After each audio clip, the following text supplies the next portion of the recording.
তৃণমূল শাসনে শাসক নেত্রীরও নেই নিরাপত্তা।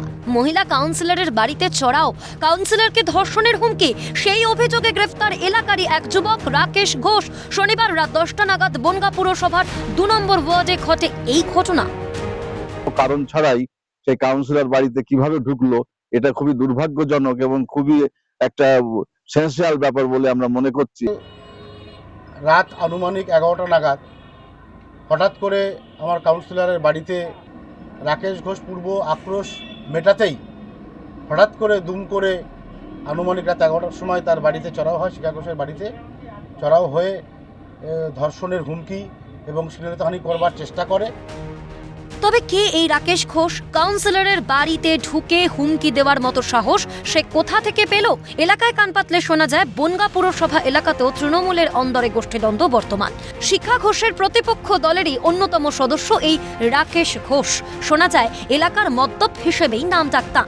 অভিযোগ, এর আগেও রাকেশের গোষ্ঠীর সঙ্গে ঝামেলায় জড়ায় শিখা ঘোষের গোষ্ঠী। পূর্ব রাত থেকেই শনিবার রাতের হামলা।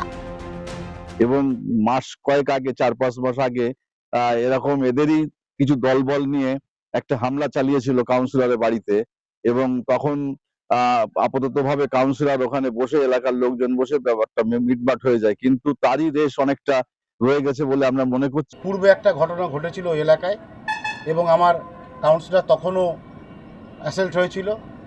রাকেশ ঘোষ পূর্ব আক্রোশ মেটাতেই হঠাৎ করে দুম করে আনুমানিক রাত 11টার সময় তার বাড়িতে চড়াও হয়, শিখা ঘোষের বাড়িতে। এদিকে ছেলের বিরুদ্ধে ওঠা অভিযোগ অস্বীকার করেছে রাকেশের পরিবার। এ নিয়েও তরজা শুরু শাসক বিরোধী শিবিরে। এও তৃণমূল, ও তৃণমূলের কাউন্সিলর ও তৃণমূলের কর্মী, কোনো পদে আছে কিনা আমি জানি। এদের এই গোষ্ঠীদ্বন্দ্ব, আর এদের এই 2 নম্বর ওয়ার্ডে সপ্তাহে 3 দিন করে গন্ডগোল হয়। এদের গোষ্ঠীদ্বন্দ্ব হয় এই ভাগাভাগি নিয়ে, চেয়ার নিয়ে, অর্থ নিয়ে, এইসব ভাগাভাগি নিয়ে হয়। এদের নিজেদের ব্যাপার গোষ্ঠীদ্বন্দ্ব।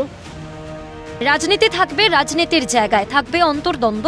তাই বলে ধর্ষণের হুমকি, শাসকের আসনে থেকেও নিরাপত্তাহীনতায় শাসক নেত্রী। জ্যোতির্ময় চক্রবর্তীর রিপোর্ট, ক্যালকাটা নিউজ।